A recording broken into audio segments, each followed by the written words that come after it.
வணக்கம். இந்த வீடியோவில் வகுப்புவாரி ஒதுக்கீடு கம்யூனல் அவார்ட் பற்றி பார்க்கலாம். 2வது வட்டமேசை மாநாட்டில் காந்தி கலந்துக்கிட்டு இருப்பாங்க. 2வது வட்டமேசை மாநாட்டில் பார்த்தீங்கன்னா என்ன கான்ட்ரவர்சியாக இருக்கும்னா தனித்தொகுதிகள் இந்த பிரச்சனை இதுதான் பிரச்சனையாக இருக்கும். காந்தியடிகள் என்ன பண்ணிடுவார்னா அதை ஒரு 2வது வட்டமேசை மாநாட்டை அட்டன் பண்ணதுக்கப்புறம் சட்டமறுப்பு இயக்கத்தை ஆரம்பிச்சிடுவார். பிரிட்டிஷ் என்ன பண்ணுவாங்கன்னா ஆகஸ்ட் 16 1932 ராம்சே மெக்டொனால்டு இவர் பிரிட்டிஷ் பிரதமர். இவர் தான் வகுப்புவாரி ஒதுக்கீடை அறிவிச்சிருப்பார்.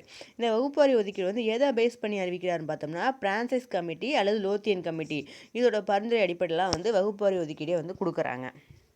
இந்த டேட்டை மறக்காதீங்க, ஆகஸ்ட் 16 1932. இதில் பார்த்தீங்கன்னா யார் யாருக்கெல்லாம் தனித்தொகுதின்னு பாருங்கள். முஸ்லீம்கள், சீக்கியர்கள், இந்திய கிறிஸ்தவர்கள், ஆங்கிலோ இந்தியன்ஸு, பெண்கள், ஒடுக்கப்பட்ட இவங்களுக்கெல்லாம் தனித்தொகுதி கிடைக்கிது. இல்லை முஸ்லீம்களுக்கு பார்த்தோன்னா 1909 இதில் மிண்டோ மார்லி சீர்திருத்தம் இதிலே முஸ்லீம்களுக்கு தனித்தொகுதி கிடச்சிரும். சீக்கியர்கள், இந்திய கிறிஸ்தவர்கள், ஆங்கிலோ இந்தியர்கள் இவங்களுக்குலாம் 1919 மாண்டேகு செம்ஸ்போர்ட் சீர்திருத்தம் இருக்குல்ல, அப்போமே இவங்களுக்குலாம் தனித்தொகுதி கிடச்சிடும். இதில் புதுசாக ஒடுக்கப்பட்ட உறுப்பினருக்கு தனித்தொகுதி கேட்டிருப்பாங்க. இந்த ஒடுக்கப்பட்ட வகுப்பினருக்கு தனித்தொகுதி கொடுத்துருக்கிறது காந்தியடிகள் எதிர்ப்பார்.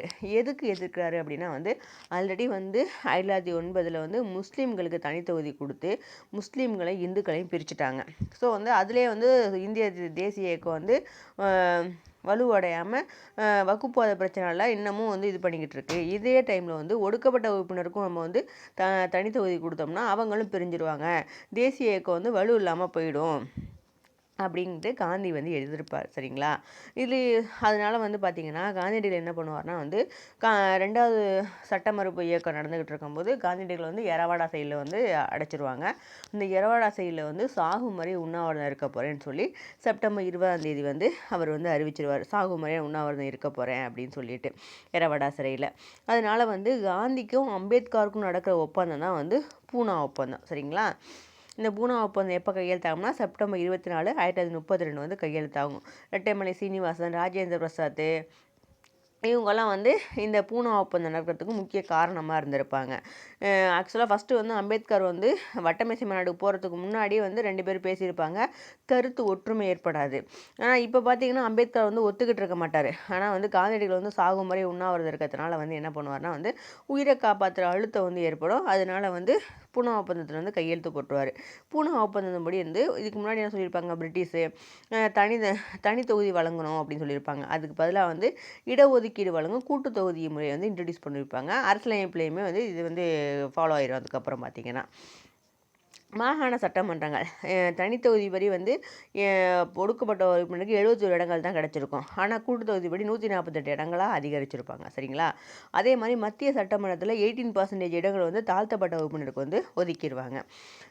இதுக்கு அப்புறம் பார்த்திங்கன்னா காந்தியடிகளோட பிரச்சாரம் ஃபுல்லாகவே சுதந்திரத்தை இருக்காது, தீண்டாமை அந்த சம்மந்தமாக போயிடுவார் கொஞ்ச நாள். பார்த்திங்கன்னா இதில் பார்த்தோம்னா தீண்டாமைக்கு எதிரான பிரச்சாரத்தில் ஹரிஜன் சேவா சங்கம் அப்படின்னு ஒன்று அமைச்சிருப்பார்.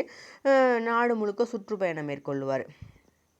1933 ஜனவரி 8 கோயில் நுழைவு நாளை அனுசரிப்பாங்க. ஹரிஜன்களோட கோயிலுக்குள்ள நுழையிற மாதிரி.